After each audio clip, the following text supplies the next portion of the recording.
अवधेश प्रेमी के new song लेकर आए हैं, देख लीजिए। बलमुआ के खीरा, ये गाना कैसा है जाकर देखो।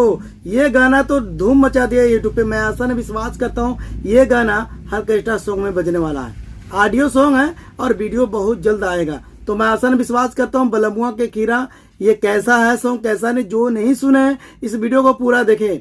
ये गाना आया हुआ है अवधेश प्रेमी ऑफिशियल यूट्यूब चैनल यानी आरसे म्यूजिक के द्वारा आया हुआ है। मैं आसान विश्वास करता हूँ इस सॉन्ग को जाकर देखो, उस सॉन्ग को ज्यादा से ज्यादा प्यार और दुलार दो। मैं आसान विश्वास करता हूँ अवधेश प्रेमी जब भी कोई सॉन्ग लेकर आते हैं तो रिकॉर्ड बनता है, और रिकॉर्ड बनना चाहिए, क्योंकि भोजपुरी इंडस्ट्री में रिकॉर्ड बनाना सबकी बस की बात नहीं है।